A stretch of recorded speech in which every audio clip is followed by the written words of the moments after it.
And now I would like to welcome Axel Thegerstro. You are the Director of Sustainability Assessment at Essity. And Håkan Nordin, you are the Sustainability Director at Bolon. So Håkan, let's start with you. Tell us a bit about Bolon. It's a Swedish company with a mission of thrill the world with design and sustainability. What's it all about? Yes, we're doing designed flooring. We have a weave, and we do really great design with our flooring, and we're selling them globally. It's a family company, started 75 years ago, and started with upcycling waste from cotton and nylon into ragrocks. That's our name. You know, cotton in Sweden is bomull, and nylon, bolon. Right, Bolon. right. Clever. So we are selling to over 61 market now. Right. Exciting. So Axel, as one of the Essity is one of the world's leading hygiene and health companies, and since your size, you have the muscle to act and contribute to the sort of collective transformation. So what issues are currently on your table, and what achievements are you most proud of at Essity? I would say that the most challenging thing that we're working with and keeps us busy right now is the roadmap making for the net zero commitment that we have made within science-based target. And at the same time, that is also the thing that makes me most proud, because our achievement so far has really put us in a really good position to the trajectory that we need to have as a company. Good to hear. And Håkan, you have worked with sustainability for your entire careers, yes, and over 40 years. So all from Greenpeace to the government, different companies. It would be nice to hear you talk about all of it. But if you would summarize something that you are most excited about in your long career. I think I'm very proud, and having been privileged to work 40 years professionally with sustainability. From the Greenpeace time in the 80s to being one of the first environmental consultant in Sweden. And now I'm head of sustainability here at Bolon. And I also worked with H&M, I worked with IKEA, I worked with lots of companies, and also Mölnlycke, previous as Essity today. So it has been a wonderful journey, I would say, and so much, the progress from the 80s to today. From being working with the chlorine bleached paper to the climate today, and lots of stuff in between. Yes, it must be exciting to see that it's all very much on the agenda nowadays. Yes, absolutely. So I guess you are both in industries that have had to transform from a more linear function to a more circular function. So how far are you on your respective journeys, and what lessons and learnings have you made along the way? Axel? I think we are at the starting point, basically, where we are trying as a single-use product company. It's a big challenge, of course, to really get to not only feasible but also viable business setups for us in the future. But we have made some really good progress, and we have made plenty of learnings from the introduction of reusable products. Could you name something? An example? We have both for incontinence care and for feminine products nowadays, products available on the market. And we also have a hybrid semi-reusable products for baby care. And then we also have our flagship in terms of circularity, the Torque Paper Circle, where we actually collect used hand towels to redo soft tissue again, using the same raw material. So it's not only about the product itself, it's also about the processes around the product. It's basically the bigger challenge to actually have that system working if you are reaching out to actually do collection and so on. We have actually developed something we call the Mölndal model in actually being able to deal with what is named as waste. Fascinating. And Håkan, some experiences from your perspective? Yeah, if you look at, we see circularity as these two parts. One part is it's a challenge, but a little bit easier. That's the sourcing of waste to make floorings, and we have managed now to really find that part, because you need to find clean, no hazardous substances. Yeah. You need to find the volume, and you need to have it delivered at the right time. We are a pretty small flooring company, but we need As it is now, 3,000 tons of waste, I would say, next year to produce our floorings, because we have it in all our floorings. And that has been a challenge that we have achieved this year as we speak. So we are now 68% recycling material in everything we do. But having said that, you have the other part of the gate. You know, we have. If you compare with you, we have a product that will be lasting for 5 to 25 years out there. Have warranty for 10 to 15 years, and they will be spread square meters on 62 market. And then how to get it back, or how to make it a resource again. Maybe not the flooring, but and that's a challenge. And there we have a lot to do continuously. We have started also with renting our rugs, which is more circular. But we are also having a recycling plant, so we can take back our floorings. But the problem will be, you know, how to make it happen. The system itself, the logistic and such thing, that's really a challenge. Yes. So we're going to talk about more of the customer side as well. So how do you sell a designed and nice-looking surface with credibility, when the sustainable aspects, you know, circularity, climate compensation, they might be inside or invisible for the customer? I think, first of all, you need to have the insight. What is actually the customer wanting to have from you? I mean, and that differs quite a lot. If you look at us, we are present in 150 different markets. We are reaching out to big companies and individuals at the same time, hopefully with a very similar or even same product.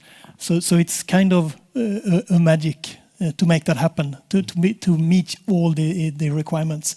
But to have the outside-in perspective and understand their true needs is key for sure. And then after that, of course, start the innovation. But not last but not least, also be very careful about not to end up in a greenwashing corner when you start to communicate around what you have. So make it credible. Extremely important. There are ISO standards on what to do and what not to do, so it's not that hard. But definitely also reach even beyond that to if possible, make a good use of third-party reviews before you go external with your claims. And Håkan? Yeah, I would say, yes, I agree with what you're saying. You need to have your numbers, you need to have your facts, you need to know what doing. If you say 68% recycling material, it has to be, and you have to prove it. That's one part, and then you have to do the homework, and you have to make the change in the factory. But then you're coming in how to sell it. As you say, everything about sustainability is invisible. You don't see the climate footprint. You have to talk about it. It's abstract. And when you talk about it, how does your sales team, your partners, deliver this one? They can see the nice design, and then you speak about the invisible. And the next step, how can this message be taken by your customers? So we trying to train sales people, our sales team, our partners. We also train our customers, and we have visiting our customer coming to our factory here in Sweden to see how we work. We have the solar panels on the roof. We have this recycling plant. But this is quite a challenge to have this, because design you can say, yes, we want this floor, but the climate, everything that's invisible, there is lots of things to do when it comes to training sales and also I was training customers. And make it in a good way, so you're not greenwashing. Yes, because sustainability can sometimes come with a premium cost that we have to educate the customers about, right? Yeah. But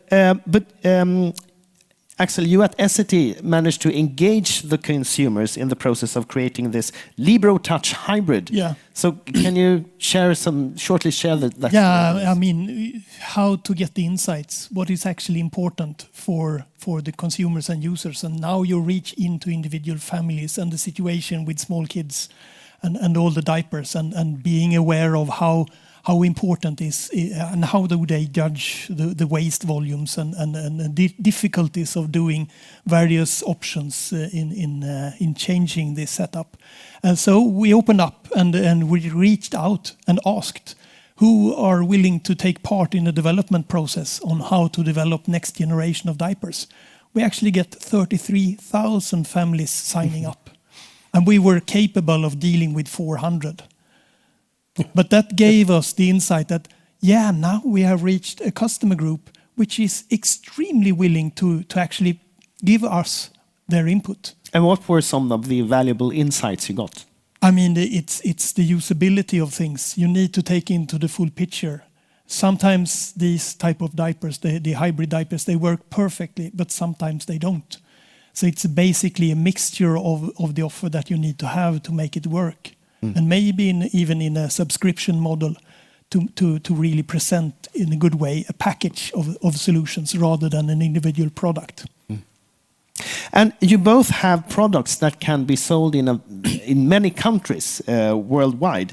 So is it possible to offer a worldwide selection with the same environmental standards, or do you have to adapt to have the alternative with green collections apart from your sort of normal offering?